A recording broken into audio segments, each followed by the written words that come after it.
Today's episode of the Bill Simmons podcast is brought to you by Realty Shares. Browse professionally vetted real estate investments in just a few minutes and invest as little as $1,000 per transaction for both short and long-term investments.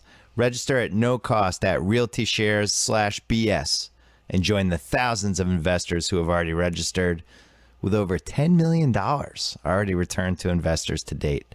That's realtyshares.com/BS. The Bill Simmons podcast is also brought to you by HBO, because they were nice enough to give me my own television show that launches next spring. Thank you, HBO. Newsflash, you don't need cable. You don't need satellite. You can watch HBO right now, online, live streaming. Just download the HBO Now app. Start your free 1-month trial today and catch up on all the Curb Your Enthusiasms, because they're amazing and I've been watching them all the time. Oh, what a great time to bring in Joe House. Hold on, can I have some music? Oh, yeah. Joe House, can you hear me? Oh, yeah, we're riding. I call shotgun. Can you picture us rolling? Oh, I can picture us rolling, actually, Tupac. We're going to roll right into football picks. How are you, House? Must be Friday. Tate, I think you mixed that a little too loud. You blew out some eardrums. He's laughing. Yeah, we're going to work on the mixing at some point. Hey, a couple quick announcements. We're going to be on Stitcher soon, probably in the next, I don't know, couple days. It's going to happen. I like Stitcher. It's good. The people want that. Yeah, they've been asking for that, you know. Yeah, it's a good one. So we got that. Check out BillSimmonsPodcast.com for all the relevant podcasts that we've done. I think we've done 16, including we had guest hosts Chris Ryan and Juliet Littman preview the NBA season. We are closing in on 7 million listens for the month of October, which is amazing. We are averaging over 400,000 per podcast, which is great. It pleases me to no end that you don't need a mothership to survive in the mean streets of the real world of creativity. So thank you, everybody, for spreading the word. So friendly. America is so friendly. Yeah. So that number's going to go up, too, because we keep getting subs and stuff. So I really appreciate it. Thanks for spreading the word. We're trying to... Well, wait till you start getting some real guests and kick my ass to the curb. No. Who wants Those real numbers guests really when you go can talk to your friends? Listen, football. I crushed you last week. We do our best bets every week. I went 5-0. You're pretending you don't even know what your record is. I killed you. I crushed you, you heavy breathing. I went 2-3 last week. Yeah, well, I have a big lead on you. But let's talk a little bit of accountability, because it is something that I think folks would like to know. Yeah. Over the entire course of the season, there is a way to track how we are doing against each other. We have the exact same number of wins at this moment in the football season against the spread. In real life or in the podcast? Wins against the spread. In the podcast? In real life. I think people care about real life. Okay, good point. Because here's the problem.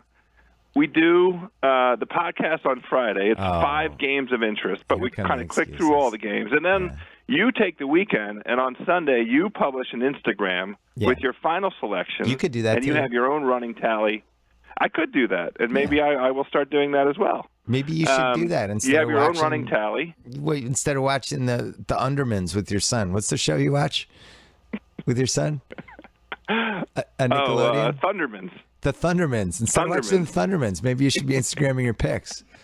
What are your top 3 children's shows right now? My kid loves. He's all over Scooby Doo. We are rewatching every single Scooby Doo. It's incredible. Like the last half decade. I love Scooby Doo. So Scooby Doo is number 1. Teenage Mutant Ninja Turtles is high up there. Still some love for SpongeBob, and Thundermans comes on at night. That's our dinner time walkthrough. My son, my beloved son, who turns 8 this weekend, started watching South Park on Hulu without us knowing, and I thought it might be okay until he told me to suck my dick in the kitchen. Oh no! Which, yeah, that was bad. Oh no! It turns out you're not really allowed to say that, you're not allowed to say that in our house when you're 7. So his hiney got slapped, and now he's no longer allowed to watch South Park. But you might want to cut off that Hulu access altogether. Yeah, so Bob's Burgers and The Simpsons a little bit safer. I really want him to have a great sense of humor. I like that he watched South Park, but there are some words that just cannot be repeated in school, and that's one of them. I think you're talking about fellatio is really off limits when you're 7. I feel like probably. Yeah, it's one of my rules as a parent. He has a great sense of humor. He will continue to develop a great sense of humor. He doesn't need the television to help him. Right. Along the way. Well, what I really like is he's understands even at an early age to use nudity as a source of comedy, which I really enjoy. It's because that's something in college. Nudity becomes really, really important in a dorm. You really have to use it strategically in the funniest ways possible. Farting. He's been great at farting on your head when you're not looking, things like that. Like, he's right in the right places, but I need him to develop the artistic comedy side too. So maybe Bob's Burgers and The Simpsons. My kid's in the phase, and tell me when he'll grow out of this. Maybe the answer is never. Yeah. He's discovered his penis. Yeah. And that's great. He likes to use it now. Yeah. So one of the things that he's doing, he's climbing on the couch, and then climbing up to the top of the couch, and climbing onto my shoulders, and then he's rubbing his groin on my head and say, "Daddy, I'm rubbing my penis on your head. Penis on your head, Daddy." Yeah. What? That's great. Well, get off of me. Get down. Yeah, get down. The penis humor stage is fantastic. I love it. And that's also when my son created the word penis on your head. Well, that's also when my son created the word bonus for boner, which I think really should replace boners as the erection word, the bonus. Dad, I have a bonus. His boner plural is bonus. Yeah. Dad, I have a bonus. About that. The kid has an awesome sense of humor. Yeah. Bonus is great. I try to use it in my personal life all the time, though. All right. So that was a conversation for mature audiences. Let's get to some football picks. The point is, when you have a little boy, it's like having a wild animal. So if any of this sounds crazy to you, you'll see if you have a boy. It's like, you know how they talk about like we have a feral cat in our backyard. Oh, really? You have a feral cat? You don't let them in that? No, but we leave food for them. But little boys are like feral cats. They're just wild animals. They're not not civilized. There's no two ways about it. Yeah, they're not civilized. Like, you just look, they'll poop anywhere. Poop anywhere. Anywhere. They won't wipe their butt. Anywhere. They'll have big streaks on their underwear. They don't care. Like, they're animals. I love them. They are. So anyway, all right. Me too. We're gonna go through some picks. Here are the games that we did not pick this week. We're gonna run through them very quickly. The Chiefs are 4-point favorites at home against the Lions. I like the Lions just because of the two crappy teams playing each other. Just take the points corollary. Do you have an opinion? I'm there with you.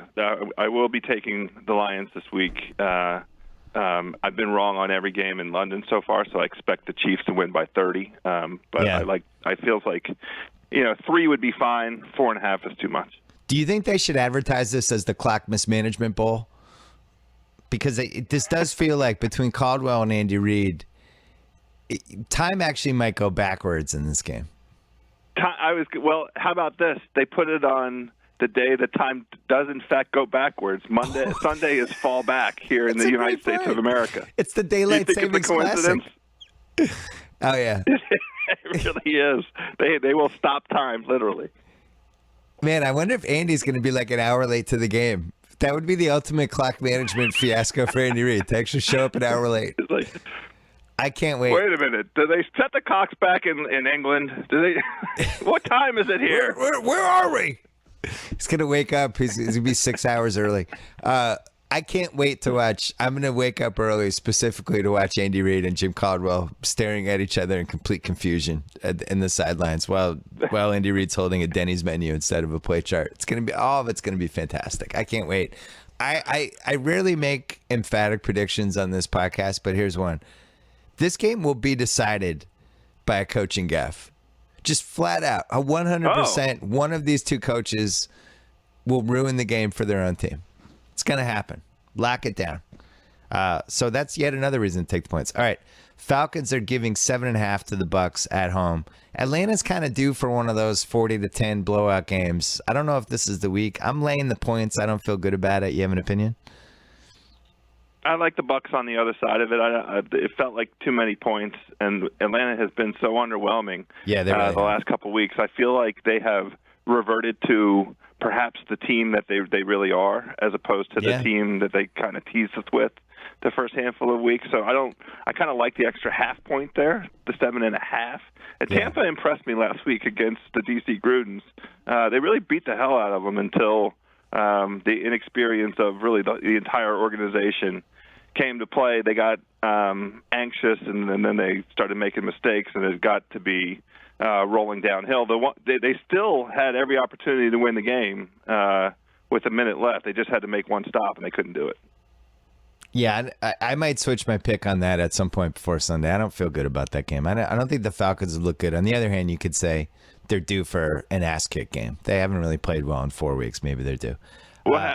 Browns. Look, you sent me that little sheet. Have they had an ass-kick game this year? Yeah, no, earlier. One. Yeah, They've earlier had one. in the season, they killed They had someone. one. They killed the Texans, I think. The Browns are getting 6.5 points at home against the Cardinals of Arizona. Speaking of underwhelming, they have looked underwhelming in the last 2 weeks. They lost to Landry Jones, and I didn't think they looked good last week either in that Ravens game. How do you get a punt blocked when the Ravens can't score, and you have a 2-touchdown lead? Basically, just get out of there. It's over. And you get a punt blocked, and now all of a sudden, and then you totally blow the game-clinching drive, and you're throwing passes on second down and getting intentional groundings and running out of bounds. And it was a very sloppy game, and they almost blew it. Like the Ravens almost scored. What happened? That was a trying to snatch defeat from the jaws of victory kind of deal, and that's the kind of thing that crappy 3 and 4 teams like the DC Grudens and the Eagles and teams of that class succumb to, find themselves in. Getting a punt block that lets the other team in, that's Jim Harbaugh college shit right there. Yeah. I mean, that's not supposed to happen at the pro level. So come on, Cards, lock it down. I like the Browns at home getting all those points. I did too. I almost threw them into my 5 picks, and then I remembered that they're the Browns. Here's another one of 2 crappy teams where you're getting more than 3 points, and you might as well take the points. The Titans getting 3.5 in Houston. Both of these teams are terrible. Houston, I think, is particularly terrible. They just lost Arian Foster. We're in violent agreement about Houston. They suck. I don't think they should be favored by 3 over anyone in the league. I agree with that under any circumstances. I'm not sure what would have to happen for me to talk myself into taking the Texans. Like getting 30 against the Patriots or something? I'm not sure.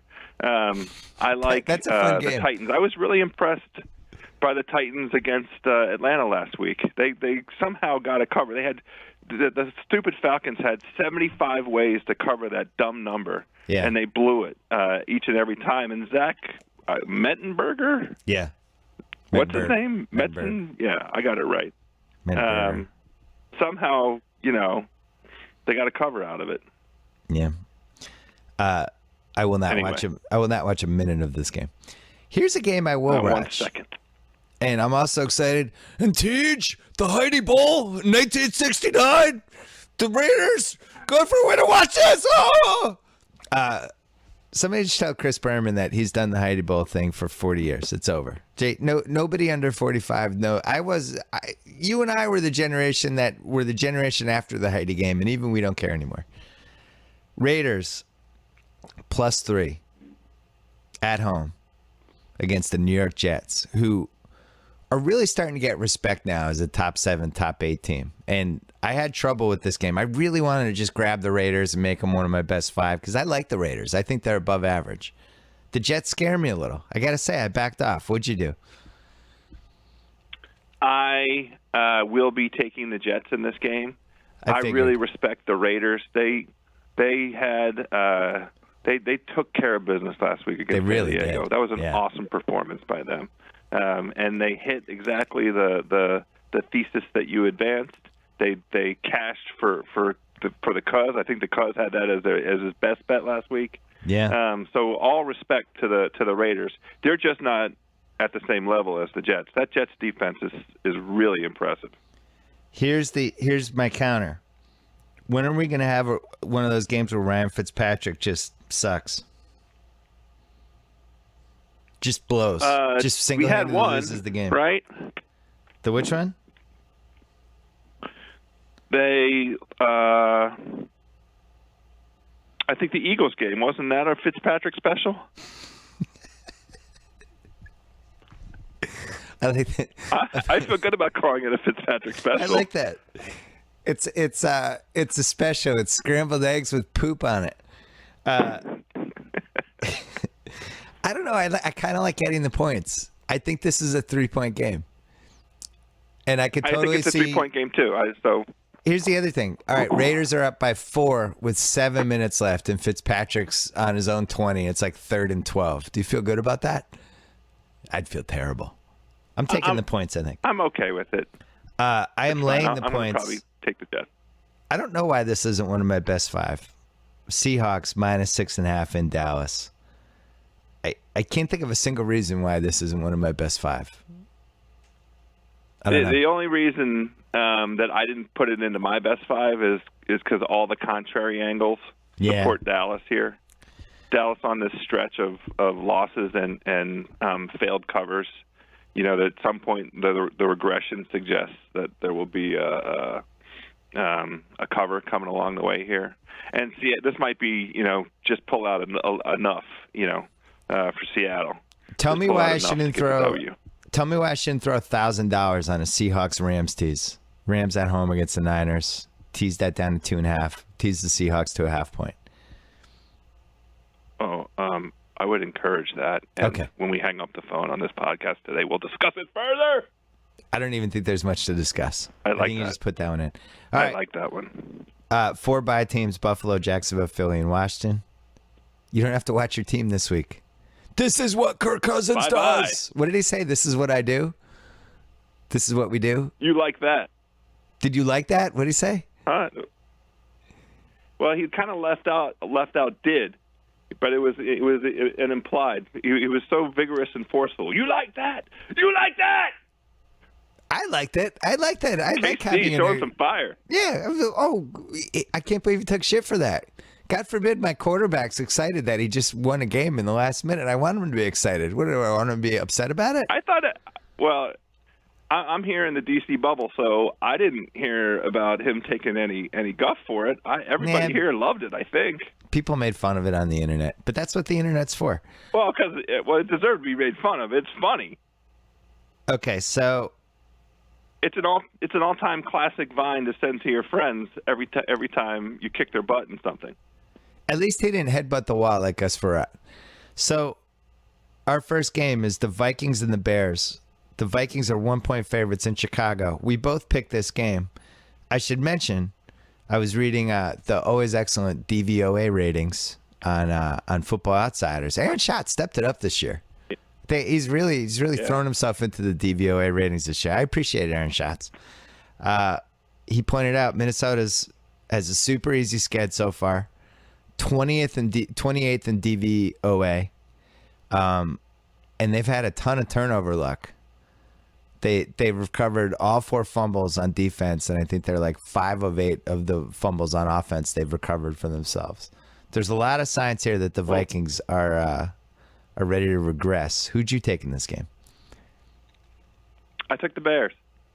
I have the Bears as well. How about that? Yeah. I like the Bears at home. They're 6-1 straight up and against the spread in the last 7 matchups at home in this series. Yep. And I also like the fact that Minnesota hasn't won 3 straight games since 2012. I also like betting on Teddy Bridgewater. I respect Minnesota, though. I like betting against Teddy Bridgewater outdoors on the road. Makes me happy for some reason. Yeah. All right. Vikings. And we keep using sneaky good for the Bears defense. And you know what? I think they're sneaky good. Yeah. And Cutler now, I think they had a bye week last week. Cutler should be relatively healthy at this point. Yeah, I like the Bears +1. Next game is just me. Steelers laying 1.5 at home to the Cincinnati Bengals. Ben Roethlisberger back in the lineup. I would say it's a borderline must-win for the Steelers. Steelers are 4-3. They have 3 straight home games right now: Cincinnati at home, Oakland at home, Cleveland at home, and then a bye week. So if you're in the Steelers right now, you feel great. You're home for a month. You're just in a good mood. Your quarterback's coming back. You're playing the Bengals. You hate the Bengals, one of your least favorite teams. Bengals are 6-0. They have at Pittsburgh this week, and then they have a Thursday game 4 days later at home against Cleveland. I don't know. I just like the spot. It feels like if the Steelers have any chance to come back in this division, this is the all-time must-win. And in general, it's a must-win because, they have a really tough schedule late. They go, after the bye, they go at Seattle, Indy Sunday night at home, at Cincy, home for Denver, at Baltimore on a Sunday night, at Cleveland. So they end with 2 road games. I feel like this is a must-win for them. So I'm laying the points. And what's your opinion? It's not one of your best 5, but who do you have?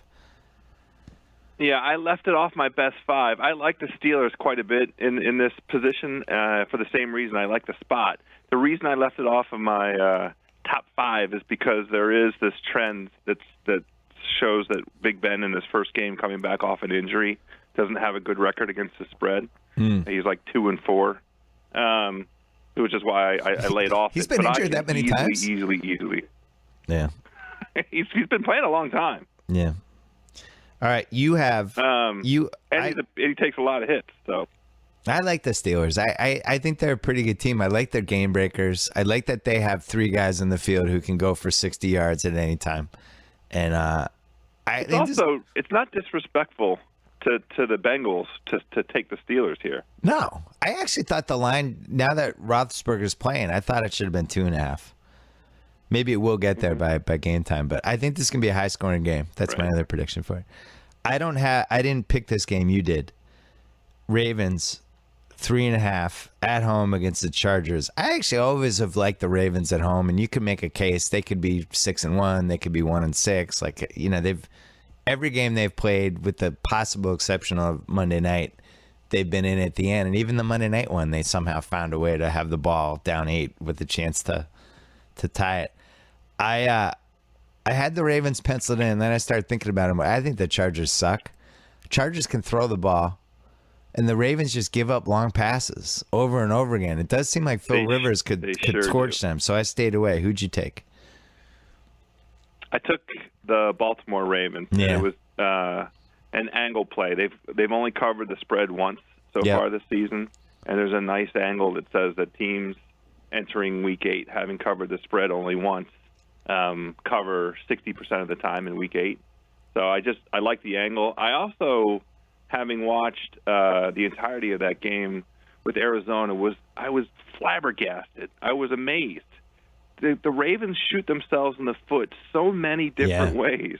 They create so many opportunities for the other team to take sort of easy shots at scores, and they kill their own drives themselves, the Ravens. It felt like a little bit, I said, this is what it's like watching my team, the DC Grudens. That's what we do. That's not what the Ravens, it's been the long-standing, running joke here in the DC, Baltimore corridor about how great the organization is up in Baltimore and how they've built from within.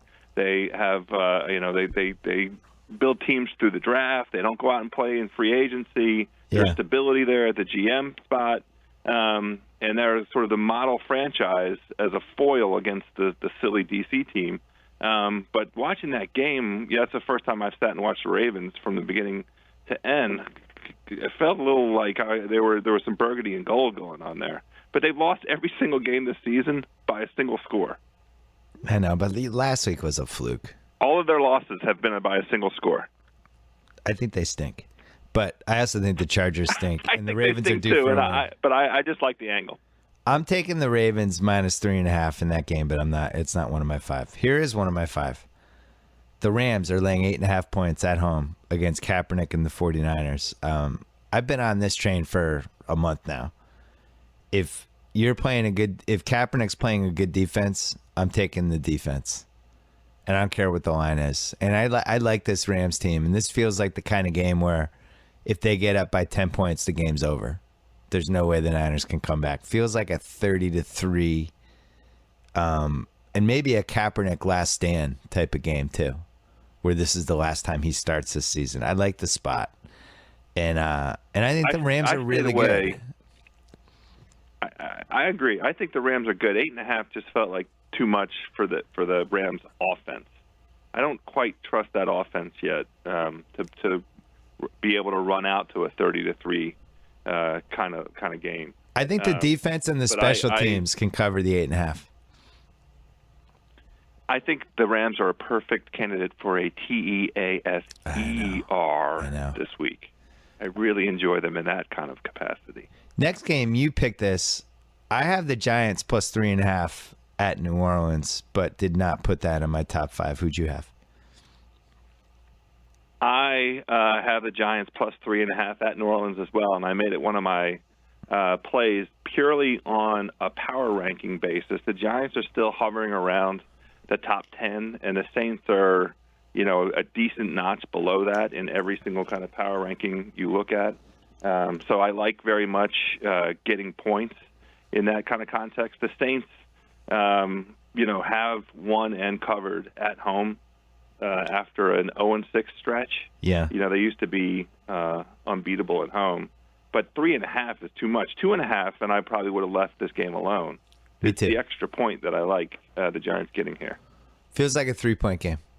And also, if you're the Giants, let me do the Phil Simms. Let me do my Phil Simms. I was working on my Phil Simms impersonation on Twitter yesterday. I'm gonna do it here. Yeah, you did. It was pretty good. Joe, when you talk about the Giants, we've been talking about them for a couple days. When you're talking about the Giants, you're talking about a team that is trying to talk about coming back and trying to be better. And that's what they're trying to do. And we've been talking about that all week. They're possibly talking about making a run here. Would you like to talk about Eli on the road? Eli's he's like the Black Widow. That should be his nickname. He's what was that movie with the movie from the 80s, The Black Widow, where the good-looking girl you can't resist, who she ends up killing all of her husbands. That's Eli. That's Eli for gambling. He's football bipolar is what he is. Yeah, anytime he looks good, all of a sudden you're going to be dead in the bathtub because you trusted him. That's right. And he's football schizophrenia. He's the embodiment of it. Yeah. But I'm with you. I think he covers the spread. They're 4-3. They have a chance to pull away in this division a little bit over the next couple weeks because they have at New Orleans and at Tampa, and then the Patriots at home.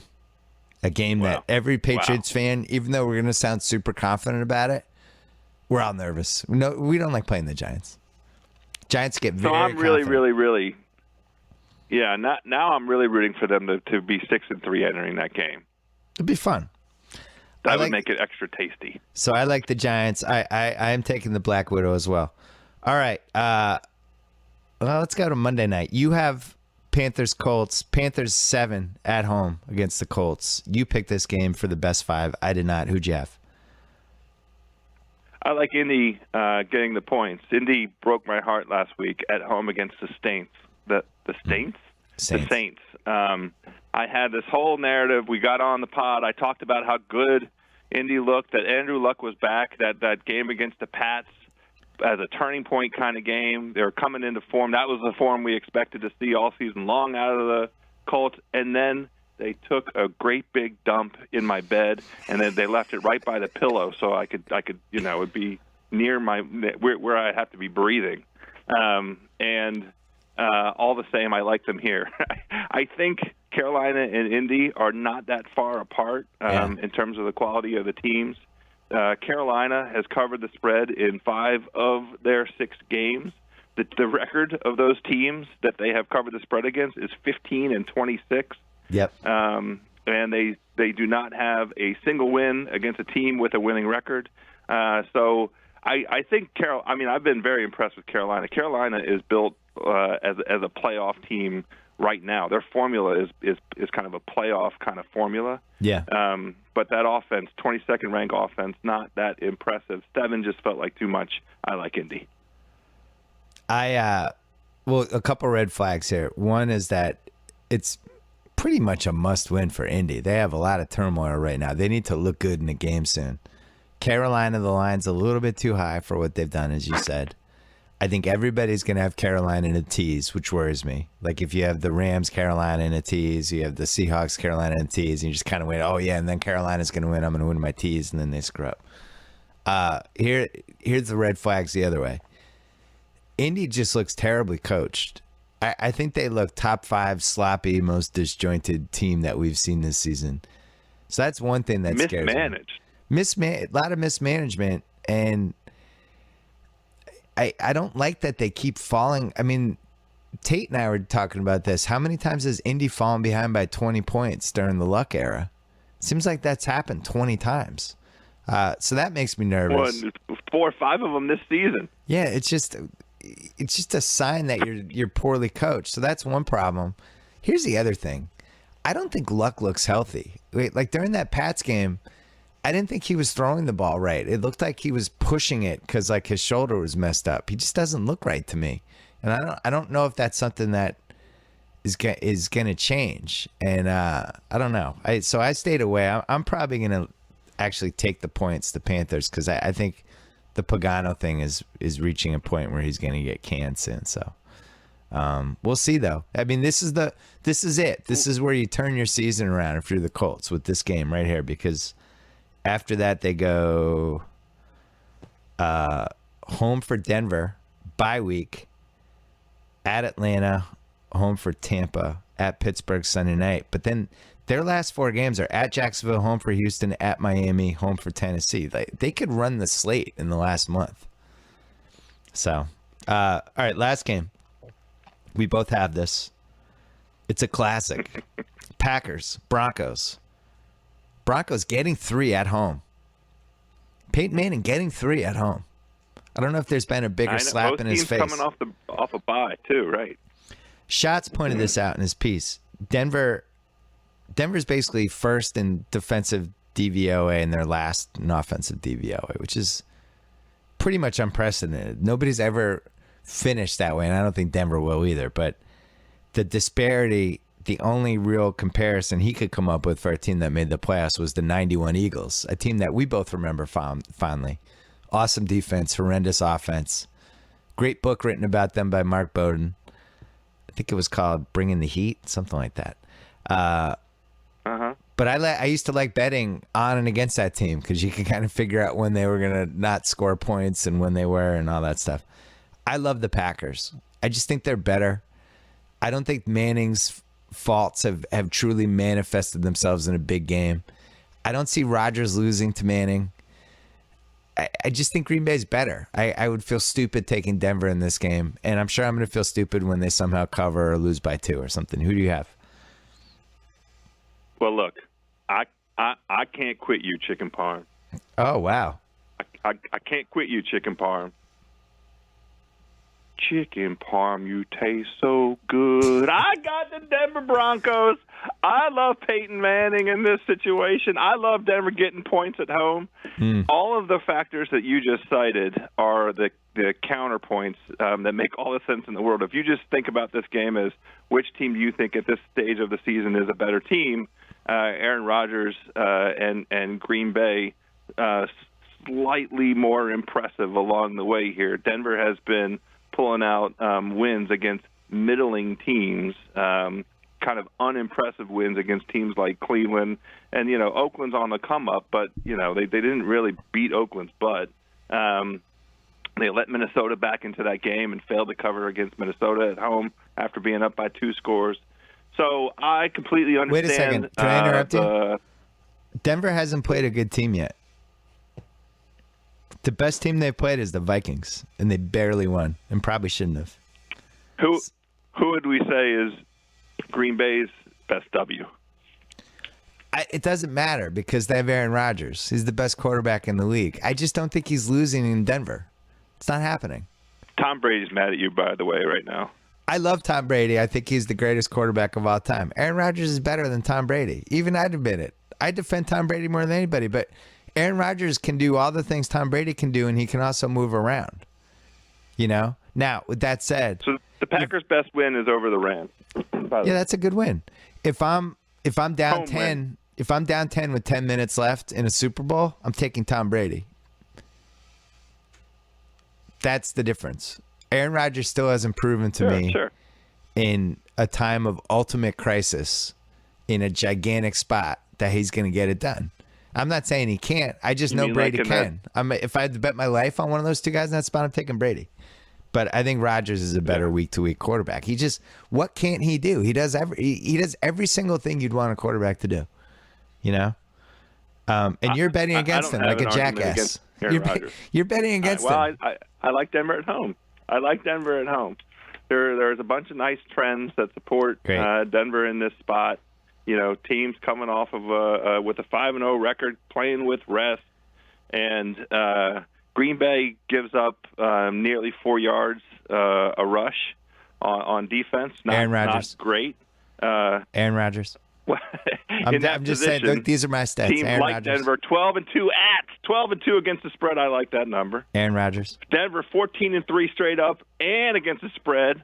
At home after a bye week, I like that number. Aaron now, Rodgers. on the other side, Green Bay has a very good against the spread record with rest. And I like Aaron Rodgers. But chicken parm, you taste so good. All right, here are picks. I'm rolling with my boy. I have the Steelers -1.5. You have the Ravens -3.5. I have the Rams -8.5. You have the Giants +3.5. You have the Colts +7. And we both have Bears +1. And The Bears. you have Broncos +3. I have Packers -3. So that'll be our head-to-head game. Good times. Let's talk some NBA. But before we do, here's a Jeopardy question for your house. Ready? All right. He's a writer who recently released a book about rap that made the New York Times bestseller list and was named a Pitchfork Book Club selection. Who is this writer? Yeah. Who is Shea Serrano, the homie? The book is called The Did I Rap get it Year right? Book. Yeah, you got that right. Congratulations. The book is called The Rap Year Book, the most important rap song from every year since 1979, discussed, debated, and deconstructed. It's so popular that the book sold out on Amazon and Barnes & Noble. You can't even get it right now. You have to. It's not even a pre-order. It's like you just have to order it and hope they print more and you can get it eventually. If you love rap, if you love arguing about rap, you like both. You love rap and you love arguing about rap, right? Right? Yeah. Both of those things. Yeah. And I don't have my copy yet. I had no idea it was going to be out of print already. You like cool drawings. You like really really well done drawings. You love funny writing. You love Shea The Serrano. comic book that they did 3 years ago was awesome too. I love Shea. You love Shea Serrano, as do I. For God's sakes, purchase this book online. It's called The Rap Year Book. Get it now. And I love Shea anyway, and he was an awesome person to work with at Grantland, and I'm really happy for him. He had some great showings at his different book tours around the country. And more importantly, he knows every line from Blood In, Blood Out, which is the single most impressive thing about him. He can just recite the whole movie from beginning to end, which is never on. It's never on TV, which really bothers me. As I've told you many times, I think there should be a prison movie channel called Bars with a Z. And if there was a prison movie channel, it would be Blood In, Blood Out would be on all the time. But there's not, so it's never on, and it's upsetting. But congratulations to my man Shea. Go check out that book. All right, let's talk NBA really quickly. Sure. It's really early. We've only had 3 days of games. We only had one marathon day on Wednesday. All right, here's some stuff I did like. Andrew Bogut sizing the ring for his middle finger and then claiming it was some sort of Australian thing. I think it's a total Mark Jackson thing. I think it was his last move in his blood feud with Mark Jackson. I love that. Wow. I loved what Curry did on opening night against the World Series game. So really nobody saw it except the diehard basketball fans. But after hearing about how lucky they were for the whole summer and then the preseason, he came out and he just completely destroyed the first team he saw on national television, which I thought was great. Did you watch that game? He was incandescent. I did watch that game. Yeah. I was traveling this week. It was awesome. I made a point of making sure I was in front of the TV at 10 o'clock Wednesday night. It was spectacular. Tuesday night. The Rookie of the Year race is going to be really fun this year. Okafor's going to put up points and rebounds. He just is. Moutier and turnovers. Moutier, who is the definition of when announcers gush how they have an NBA body, that dude's going to put up numbers. He's going to put up turnovers too, but he might get some quadruple doubles with the fourth being the turnovers. He's a force, man. He reminds me of Tyreek during Tyreek's rookie year, where it's just like the body was ready to be a superstar, but the brain wasn't there yet, and it's just all over the map. That was the single most impressive performance of this week so far was Denver handling Houston at Houston. No Dwight Howard. That was impressive. Yeah, I know, no Dwight Howard, but I agree. This is the point.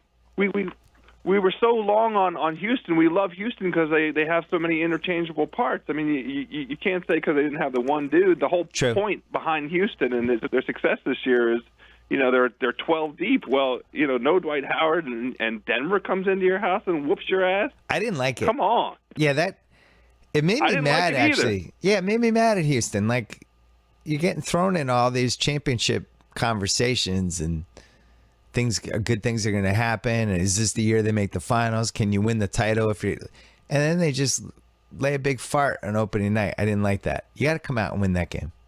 But 20-point loss to Denver? We might have been off on Denver. I don't want to overreact after the one game, but they have a lot of basketball players in that team that I like. Gallo looked good. Well, they still the long-term view with them is whenever they hit the stretch that you expect them to hit of a little bit of a rough patch in the West, it still makes sense for them to get young assets for their veteran players and let those veteran players go other places.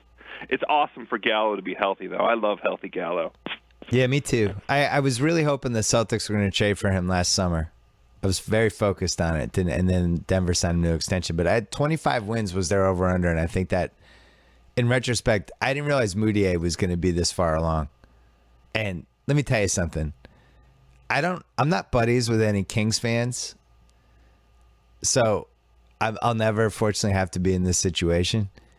But the fact that they took Willie Cauley-Stein over Moutier, that's one of those things like if Tate came in and he's a Kings fan and he just walked in today to tape the pod, I don't know if I'd be able to make eye contact with him. I don't know if I'd be able to even discuss the Kings with him. It's when the Hawks took Marvin Williams over Chris Paul. I mean, it's just horrible. Like, they also passed up Winslow, which was a little more defensible because they had taken perimeter guys the previous 2 years too with the lottery pick. So I'll give them a pass on that. But they had no point guard. They didn't take Moutier just because he didn't work out for them and they were scared to take him. Just take him, trade him. He had the most value. He played professional basketball in China last year. It's not a guy that you have to guess about. He was the number one prospect heading into that college season over Towns and over Okafor. Moutier was the number one guy. Everybody said he had the most star potential. And, the Kings have done just a series of idiotic things over the last couple years, but just not taking Moutier and figuring out later, I think was egregious. If I had been doing that draft and that had happened, it would have been a minute and a half long monologue. In the moment, it was stupid. You take Willie Cauley-Stein now? Who else is taking him? Denver wasn't taking Willie Cauley-Stein. The Pistons weren't taking him. The Hornets weren't taking him. Miami wasn't taking him. Where was he going? He was going to the Pacers at 11, if anything. So why are you taking him at 6? Take Moutier. What are you doing? And you watch that guy for 10 minutes and it's like, that dude's a basketball player. He's going to be really good at some point in his life. He is huge and he does stuff and he's just scary. How do you not take him? Great court vision. Love the court vision of him. I'm sorry. He didn't work out for you. Team. He didn't work out for you? Go on fucking YouTube and watch him on YouTube for 5 minutes. What are you doing? Well, he didn't work. I didn't get to see him in person. We can't take him. What? We have YouTube. We have scouting tapes. He was in China. He was in China. It makes me mad. And then the Kings fans get mad. They're like, the Kings fans are like, why are you piling up on us? It's like, I'm not piling up on you. I'm on your side. You should be mad that you don't have Moutier in your team. Anyway. There needs to be a little accountability. You know what? I have an apology to make to you. Who lives in virtual reality. I know. Vivek lives in virtual reality. It's perfect. I have an apology for you and Sal. We were talking about bets before the season. Okay. We made a couple. I swear on my kid's life, I wrote a sentence about Rubio for the assist title, and he was like 10-1. And I was like, we should throw a flyer on this. And then I thought you'd make fun of me, and I deleted it. What? Yeah. I would not have made fun of you. I'm not making fun of anything having to do with Minnesota this season. I think they're going to lead kind of a charmed existence. I think it's going to be, the intangibles that come from losing a leader like Flip. Yeah. Let's do it. It's not too late. I mean, how much have the odds changed? My thinking was we talked about it when we did our over-under, and I took the over for them because I thought they were athletic, and I really felt like Rubio was going to have a career year. Chen and I in our salary cap league, I was pushing him for Rubio, and then somebody randomly just took him like 3 rounds before we thought he was going to go. But if Rubio's ever going to have a career year, it's this year with Wiggins and Towns. I like Towns. Towns look good in that Laker game. I like Towns too. Him. Yeah, he's just athletic. He's just, no way that guy's going to fail. Everybody is going to look good against the Lakers this year. If I was a Laker fan, and thank God I'm not, I would be going insane about Kobe shooting 24 shots in that first game as D'Angelo Russell just stood awkwardly 10 feet away. What is your plan? What are you doing? Points, 24 shots. It was so good. It made me so happy. I loved it. 24 points on 24 shots. And then poor D'Angelo Russell's getting like bust buzz. It's like, yeah, good luck. Good luck anybody in that situation. He's a point guard. He needs the ball in his hands. He's just going to stand there and watch Kobe jack up shots. Dumbest franchise on the planet. I don't even know what to say about that. We have one thing to rectify from the over-under pod. Yeah. We only came up with 7 playoff teams in the West. I know. A couple of people emailed me about that. My math was wrong. Let's fix that. Well, it's somebody from that Phoenix, Sacramento, all those Portland, all those teams. Yeah. I don't know. Are we going to pick one of them? No. We're just going to say it's going to be one of those teams. I have a controversial to say. I think there's only going to be 7 playoff teams in the West. I don't even think there's going to be an 8th. It's like, what? You changed the rules? I don't know. Who is it? Okay. I'm going to give a slight lean to Phoenix. Safest bet. They were on the door.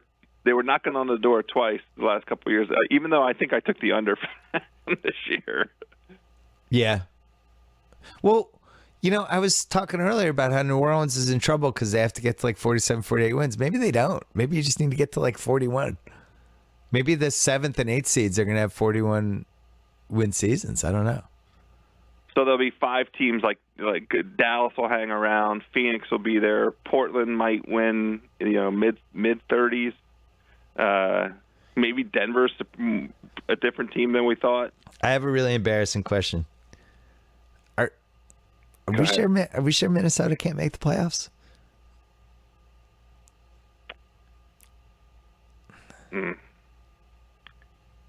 It would require a leap out of Wiggins, wouldn't it? Would have to be the thesis. Are we sure he can't make it? We expect Wiggins to be. No. We're not sure. We are not saying that it's not possible. That 8 spot's wide open, what it would man. have to be based on. And by the way, Sacramento, it's wide open for them too. They're is legitimately in the mix, and we both took them on the over. Denver. It's a little bit open for that. Let's continue that conversation next week. Shout out to our dude Steve Nash, Ring of Honor in Phoenix. Awesome. Really fun to watch that dude. I don't know where. I got to redo the pyramid at some point. I had him in the 30s before, and that was before he had his little 2010 playoff run, I think. He's somewhere in the top 35. Certainly one of the best offensive point guards we've ever seen.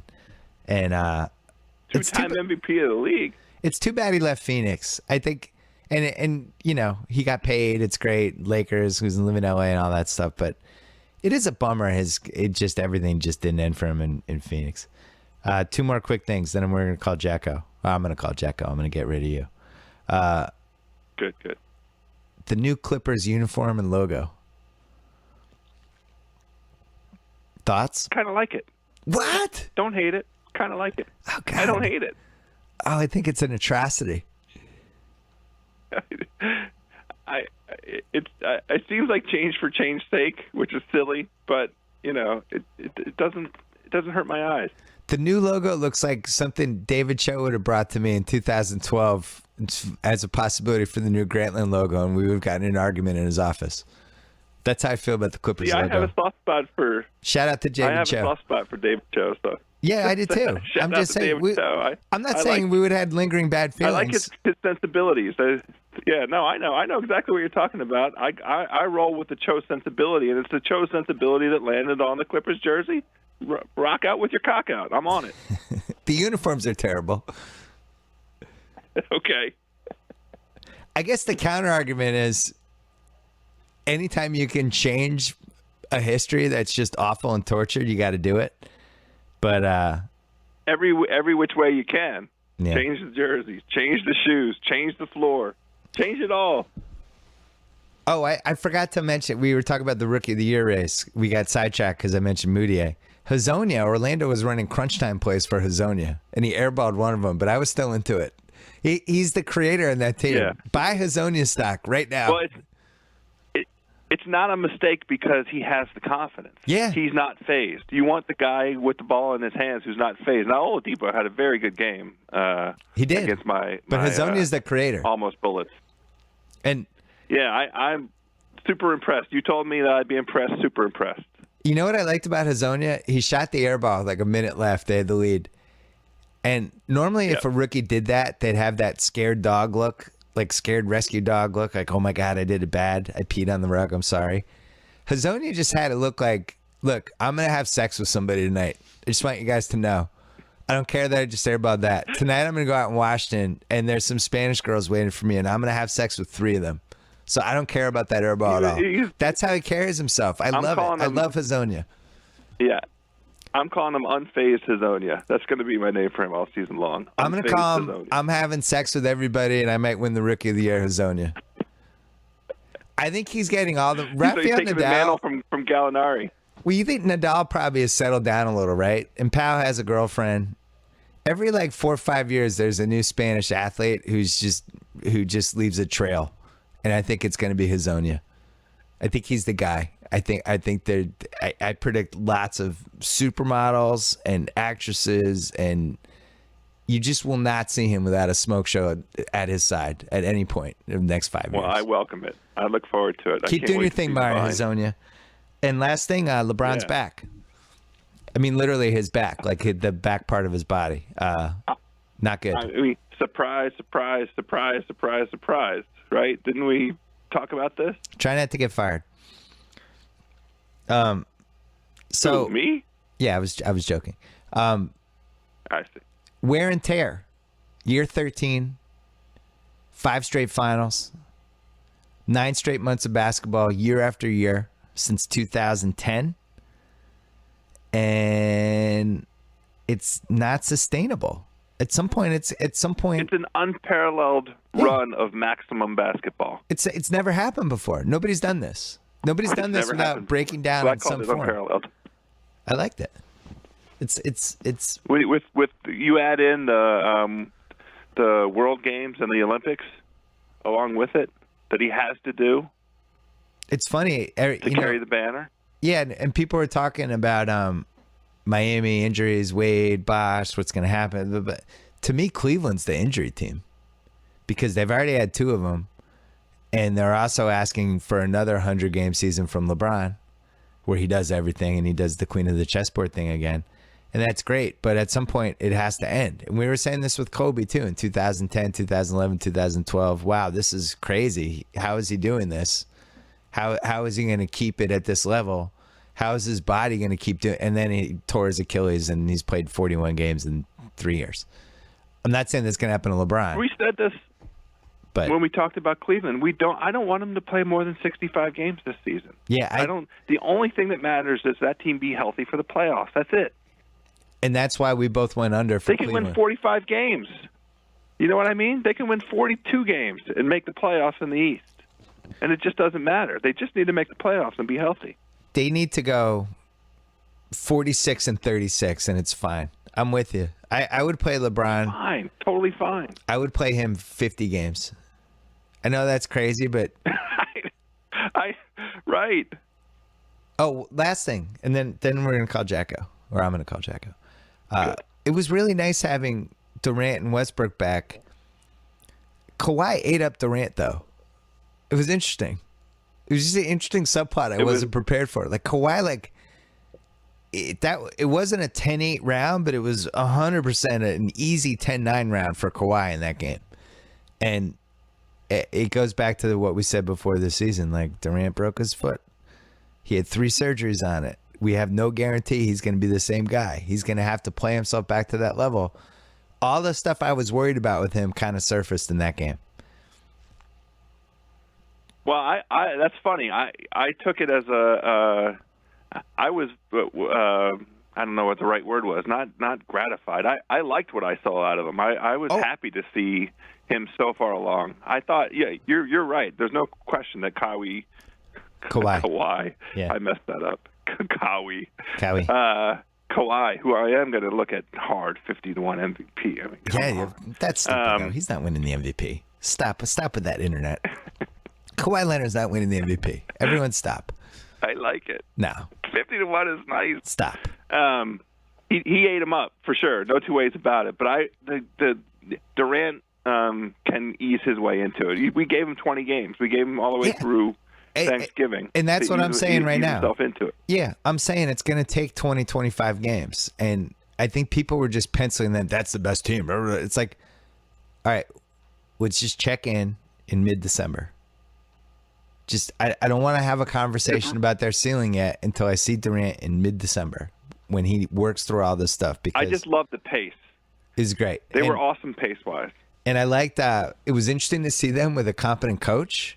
It was a little bit of a monkey wrench. It was like, whoa, he went offense, defense. Whoa, I thought that was cool. And, Russ, it's just fun having them back. I like watching Oklahoma City and Oklahoma City Spurs. That's the rivalry of the decade. It really is. They've played fun. More good games. Those two good teams. Basketball. Yeah, it's the best. So true. I loved it. The 20th best Thunder Spurs game from this decade is better than just about any other basketball game we've seen with any other two teams. It's just the styles have worked forever. Here's my fear with the Spurs. Other than that, man, they look slow when they play Aldridge and Duncan together. I know they'll figure it out. I'm not going to worry about the Spurs, but little plotting with those two together. But Parker's, we knew this, different stage of his career. That's just where he is now. Different stage. And it still shouldn't hurt them. They'll adapt. But he's not in a game like that. That was in the old days. That was one of those, hey, Tony, create some plays for us. And this time around, it's, hey, Kawhi, let's create some plays for us. It's just not, Parker's not the guy anymore. So, all right, yeah, Joe. That's fine. That's okay. Joe House, you're appearing at the Comedy Yuck Yucks on Friday night at 9 p.m. And then you're at Comedy Bang Bang at Saturday in D.C. at 10 o'clock. And what? Your comedy special. Are there free cheeseburger night at both of those places? Comedy special on Netflix starting next week. No. House, as always, a pleasure. Check out House on House from DC, his Twitter page.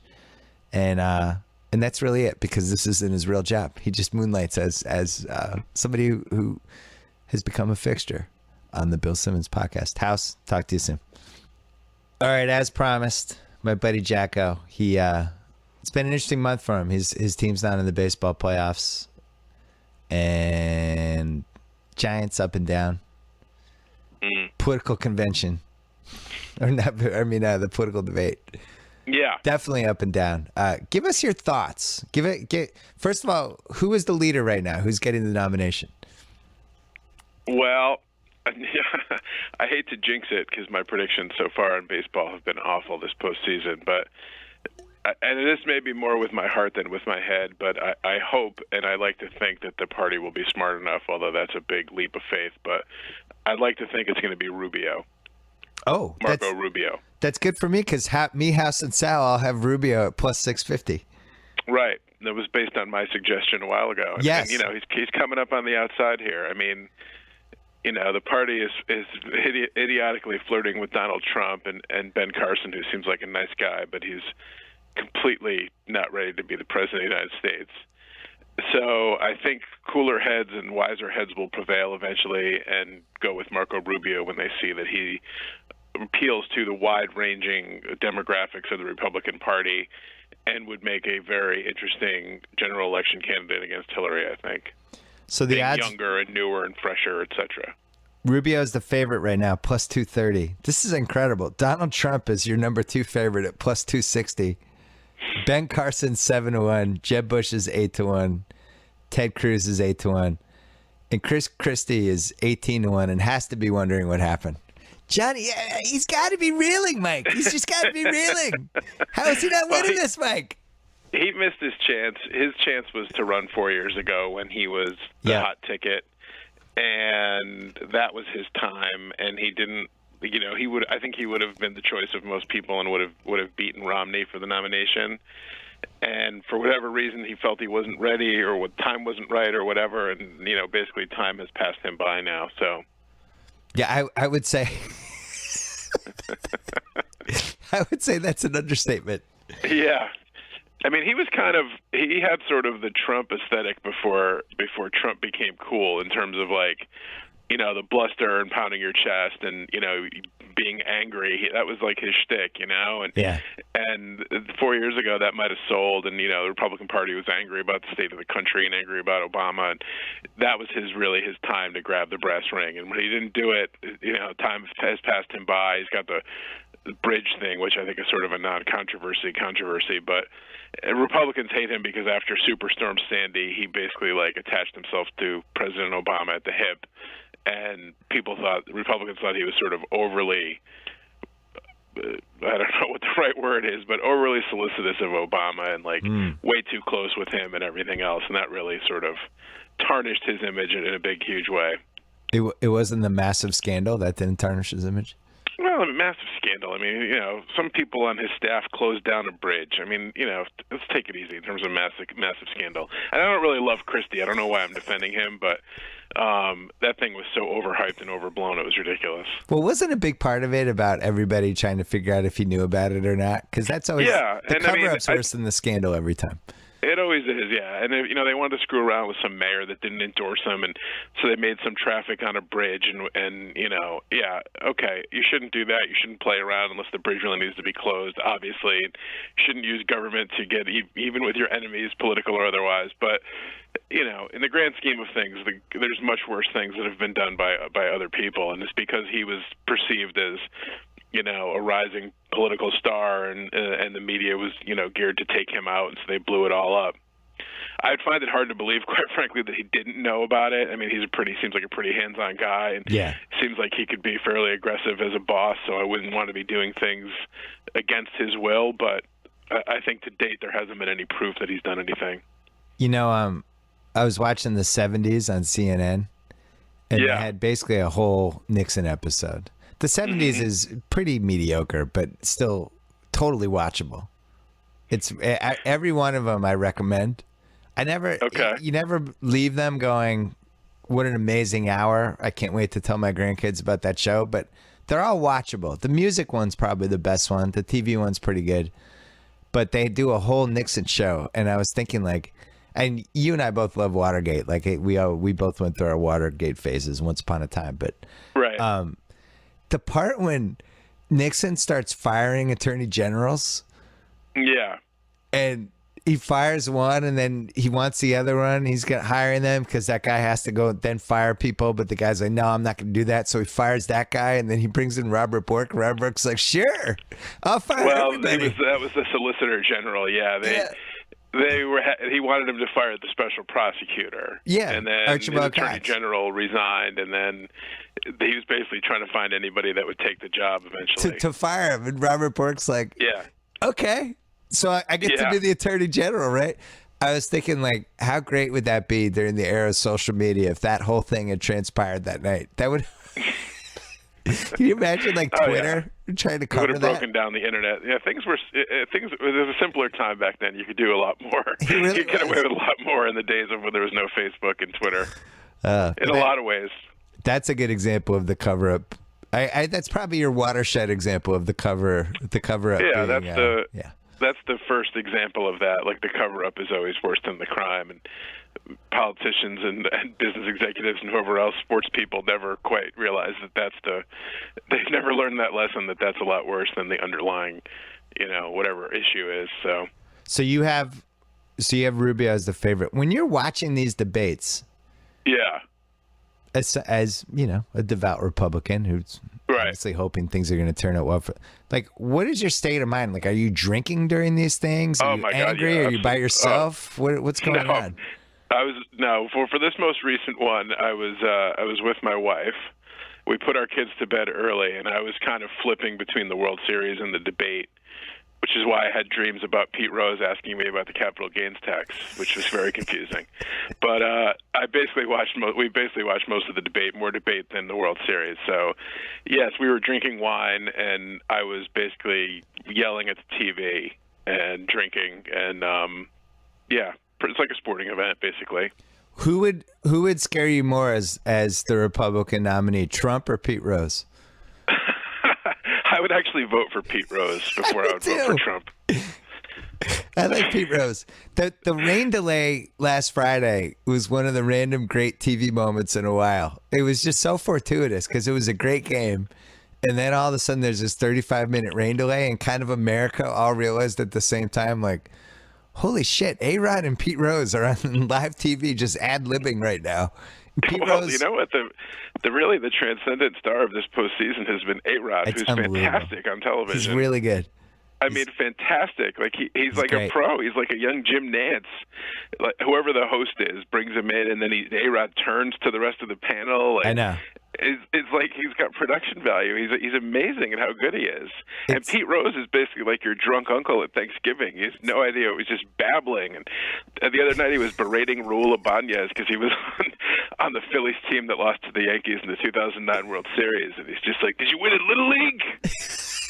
It's killing Raul Ibanez because he was on 2 World Series losers. And Ibanez looked kind of bummed out, but I get the feeling that they all love Pete Rose. Like he must be the ultimate clubhouse guy, and he must just have a billion stories. And he loves Frank Thomas, the big hurt. He's always turning to him to laugh along with him. And you can tell they love Pete Rose. Well, if you're Pete Rose, you're super excited because you just spent like the last 15 years at the $7 lunch place outside of the casino where you've just been gambling for 20 hours a day. And now all of a sudden you're with like human beings who have jobs and a good production crew, and he's just got to be uplifted the whole time by the whole experience. He's not talking to like Jimmy the Shark. Binion's horse book. Yeah. Outside of the Binion sport book, he's like happy to be anywhere else.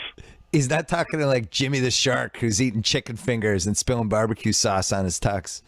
It's great TV because when they go to him, I'm like, oh, God, what's he going to say? Because anything could come out of his mouth. Like, he could be completely politically incorrect, like, given the era he grew up in and living in baseball clubhouses. So you're kind of excited, but you're also kind of nervous for Pete. Like, please, Pete, don't say, like, a racial slur or something. Like, just don't, Pete. Or an F-bomb. Exactly. Like, yeah, I'm always worried about that, too. The producers, that he must be, like, on a 25-second delay, and that 7 seconds is not, like, enough time to react. Yeah, they'll bring up some hitter and they'll be like, yeah, that reminds me in 1968 when I was balls deep and beep, like they're just beeping. I love Pete Rose is the definition of, and this is a lesson that people have forgotten with sports on television, is that when I don't know what you're going to say, that's always the best TV. If I'm on the edge of my seat because you might cross 17 lines, that's where you want to be as a sports studio show. I think they should let him drink on the show. I think that he should have like a 40. They definitely should, and Pete would be down with that. You could just see that look in his eye. Yeah, he's something else. Actually, we to be fair, Pete probably is down with that. He might have something under the desk. Yeah, there's a flask under his desk. There's no question about it. It was so great on Friday during the rain delay on Friday. Pete got confused why they were going so long, and he was just kind of staring past the camera. I said it was like somebody staring at watching a blackjack table in Vegas to see if a seat was going to open. He was just kind of drifting off. And as you said, A-Rod's like probably the greatest athlete who's ever done TV. No athlete's ever been more polished right away on TV than A-Rod. He's like a savant. He's really good. It's scary how good he is. I watched it the other night, and he was just like, he's a natural. You know, it reminds me of Tom Cruise, or like Travolta. These people who are just kind of living a lie in their lives for whatever's going on with them. Right. And they're able to summon this public persona it's like they're playing an actor. So A-Rod goes into this sports TV studio thing, and it's like he's playing an actor who's playing an athlete on television. And it's like he studied the nuances of it, and now he's performing his craft on the show. Like, I don't feel like that's A-Rod. A-Rod, the actual person. I don't know. Is there an actual A-Rod person? No, there's not. There's not, this right? athlete that was he's been so fine-tuned by Scott Boras and all of his team. Yeah. And so programmed, like what are the good corporate speak answers to give and the safe answers, that he's just embodied that now. He's just become that. He's like the Manchurian candidate. He's the Manchurian candidate. That's right. He's got a chip in his head. Scott He's Boras great is telling at him what to analyzing say. baseball, though. Like he really is. The way he breaks down stuff and pitching, and they brought him in the middle of the game the other day, and just like to talk about, I forgot who he was talking about, if it was Cueto or if it was DeGrom. It might have been DeGrom, and he was like breaking down, and like, oh my God, it was scary how good he was. And you know, having done TV, the 5-man studio crew is like the 7th circle of hell. Like they did that to us a couple of times on Countdown. It's the worst. You basically you have 4 people not talking at all times. It's so hard to do, and nobody knows where to look, and there's no way to have a conversation. You can't jump in. It's horrendous. And yet when they had those 5 guys on, it was actually pretty good. Yeah. Because Pete Rose is like, he's just he's, as you said, he's like the uncle at Thanksgiving. Like he doesn't even need to be in the conversation. It's fun to watch him anyway. And it really was A-Rod and Nickowski. Kevin Burkhardt was great. He's awesome. Joe Buck should be so scared of Kevin Burkhardt. It's a total Jim Nantz, Brent Musburger 1989 situation, just lingering. Like Joe Buck's just gonna get the axe and not know what happened. But it was, the conversation was good, and the best part of all of it, other than the 27 funniest Pete Rose moments, were when at one point they're talking about the clutch gene with like Hosmer. And did you see this? Nickowski turns to A-Rod. He's like, and A-Rod, I mean, is there a clutch gene? And you know, he just wanted to say, because you don't fucking have it, A-Rod. But he didn't. But he was thinking it. And then America was thinking it. It was awesome. I loved it. A-Rod, is there a clutch gene? I mean, you would know, right? Because you don't have it. Well, the other part I like about the broadcast is when they bring A-Rod in, and one of the guys in the booth, for some inexplicable reason, is Tom Verducci. Yeah. And Tom Verducci wrote Joe Torre's book, which Joe Torre then went on Francesa, admitted he'd never read. And in it, he had this whole section about how A-Rod was like single white female with Jeter. Yeah. And this whole thing about genes and how he was just like a stalker and he wanted to be like Jeter. You know, basically like just killed A-Rod in the book. And that was a whole big controversy. It was all over the Post and the Daily News and a whole big thing. And now they're like working together. Like, hey, Tom. Hey, Alex. How's it going? That must be really awkward. That's true. It can't be nearly as awkward as doing TV with a guy who got banned from baseball for betting on it, though. That's got to be awkward, too. They never can ask Pete Rose, who do you like tonight, Pete? No, they really can't. I've died for it every show. Right. Pete, if you had to, gun to your head, who would you bet on in this one? I like Pete. Pete's so old school. There was a thing a couple weeks ago where I forget who the guy was. The guy got a concussion. He's like, "What's he sitting out for? Get in there." He's the best. I wish Pete Rose was here right now. I do too. You should get him on the podcast. Do you think he'd show up in a tux? I think he would wear his weird all-white Cincinnati Reds hat that he's always seen it in public. He's got the Cincinnati Reds hat. It's like white on white. I would be afraid to do a podcast with A-Rod because even just watching him on TV, I find myself liking him, which is You really, said that on Twitter. Yeah, it's excellent. It's really everything that I never wanted to happen with my life is to like A-Rod. I always felt like very comfortable in my I don't like A-Rod and nothing will ever threaten this corner. I wonder if Fox would like to buy out the last year of his contract from the Yankees because I'm sure they'd listen to offers. Johnny, serious question. A-Rod and Pete Rose decide they're going to run for the Republican nomination. A-Rod as the president, Pete Rose as your vice president. Yeah. Would you rather have that than Donald Trump? Oh, God, yeah, without a question, absolutely. I would rather go and get a homeless guy screaming on the street corner than Donald Trump. I'm not going to lie to you. And I'm not sure there's much of a difference, quite frankly. Every time Donald Trump comes on TV and it says leading Republican nominee or whatever, leading the polls, I really want to jump out of a window. What about? And you don't know what it's like. It makes me so despondent. Well, it feels like what it was like when Rick Pitino ran the Celtics, but much worse because the future of the country could be at stake. Yeah, and it's like I don't understand. Like I said last time I was on the podcast, I feel like I'm living in crazy town. I don't understand how anybody could watch him for more than 10 seconds and not see what a complete imbecile and con man he is. Yeah. And yet and then I watch these people and they're waving signs and they're actively going to a place to hear him. I just don't get it. I've never felt more alienated from my fellow man or fellow Republican than when I see people support him. I just did not get it. You could move. You could move to Canada. Move to Montreal. They just elected a half a communist, though, so that doesn't really help me out, unfortunately. What about Cuba? Cuba's hot. I could get in on the. They have actual communists there. I could get in on the ground floor Cuba as it opens up, right? What if Donald Trump said Pete Rose was going to be his running mate? Would that change things or no? That would warm up. Yeah, that would make me warm up to him slightly, but I'm not sure if it would make me warm up enough. I feel like we're going to look back at this podcast fondly because Pete Rose is almost definitely going to get fired this weekend for some terrible moment of television. There's not a question. He's going to drop a C-bomb toward Raul Ibanez for no reason. Just that's it. Remember the old Saturday Night Live skit where they had Goat Boy and they would have these guys with electric cattle prods standing by in case Goat Boy resorted to being a goat? They must have that right off camera for Pete Rose, right? No question. No Two question. guys with some sort of electrical device, a taser, just to take Pete down.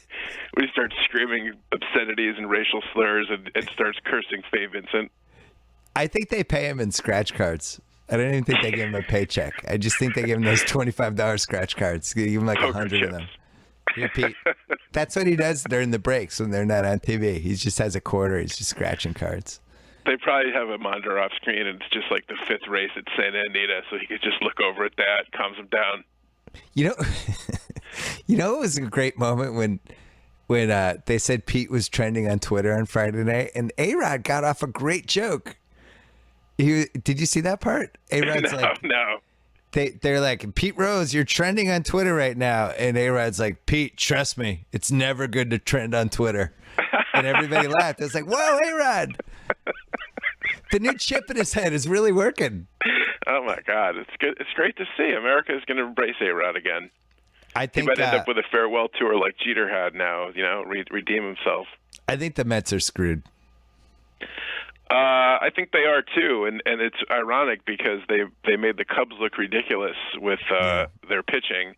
And then they ran into a team that's like the best fastball hitting team in the major leagues, which is really incredible. Like when you think about it, of all the odds, like the one team they play is a team that is unaffected by fastballs. They had to and their win. Pitchers seem like they're psyched out about it because they throw like I think the statistics have borne out that their velocity is down, so those guys might be getting tired. But I think it's gotten into their heads because the Royals foul off a lot of good fastballs, and they're like, God, I can't throw it by this guy, The DeGrom game 2 reminded me of the Arrieta game 2 in the last series where You just have to win. Like you can't lose that game and then expect you're going to win the series. You know, like they win that, it's 1-1. We're going back to Shea. It's fine. City Field, whatever the hell it's called now.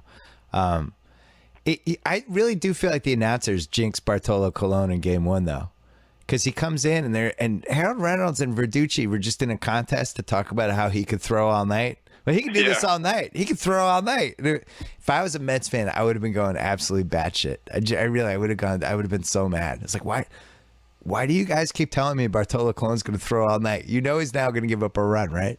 But I think they jinxed Familia too. Totally. Because they kept talking about how locked down he was and he, unhittable, and then boom, it gets hit. Sal called that on Monday's pod. It was amazing. And you know how you know your baseball team more than like your own family and your wife? You just know every fault it has. You just deep down, inside. And Sal was like, I'm worried about Familia in Game 1. I'm worried about a bigger stage. It's something about it scares me. And I didn't think it was going to be Gordon, though. I didn't think he was getting a homer. No, I thought he was going to get on base, but I didn't. I was shocked that when he just cranked that one. Well, they got a couple guys out in the bottom of the 8th, and he got through it. I was like, well, that might have been it. He dodged the bullet there, and then it's just going to be he'll shut him down in the 9th. But they need the momentum win of. They need to win tonight, obviously, no question. Yeah, they'll probably win tonight, but they need like a Game 4, like down 5-2 in the 8th. 2 guys get on, and then like the huge Scott Brocious in 2001 type momentum shifting homer. And then that's what they need. They need, because even if the Royals lose tonight, they're not going to be that worried yet. But if the momentum shifts and now the Royals are starting to get flashbacks to last year, then that's their chance. Yep, definitely. And Syndergaard's got to come out and throw a gem. But the other problem they have is they haven't hit it all, the Mets. Cespedes has been nowhere, and Murphy. You knew Murphy couldn't keep that up. Nah. That was that's a fluky streak, hot streak. That was great. They'll take it. They'll ride it into the World Series. But you knew that wasn't going to carry through in another series. Yeah, not when you're Daniel Murphy. All right, Johnny. We'll check in with you. When's the next debate? Is that it? I think it's like the November 10th, I believe. Oh, that's next week. No, that's 2 weeks. All right. Yeah, my wife and I will have to get some more alcohol, and I'll have to get my restraints on so I don't not screaming and ranting as much at the TV, and it'll be good. Well, don't forget, there's always the possibility of Rodriguez and Rose in 2016. So I'll keep hope keep alive. in your back pocket. JackO, as always, a pleasure. We'll talk to you soon. All right, take care. All right, bye-bye. Before we go, I want to thank HBO, who is giving me a television show that launches next spring. But in the meantime, check out the HBO Now app because it's awesome. And you can now have HBO without having cable or satellite. You can watch all the new shows as they come. You can get ready for Game of Thrones in March or April, probably early April. And more importantly, all the Curb Your Enthusiasms are on there. And if you don't think I'm having an all Curb Your Enthusiasm podcast soon, because I've been watching them, and the Gil Bang episode has a special place in my heart. I might do a whole podcast about that one. But anyway, enjoy the weekend. Check out BillSimmonsPodcast.com to catch up on all the podcasts that you missed. Stitcher, get ready for that. Coming on Stitcher. Next week, we have a full slate of stuff coming. And... We about this bitch. All right. Anytime y'all want to see me again, Enjoy the weekend. rewind this track right here. Close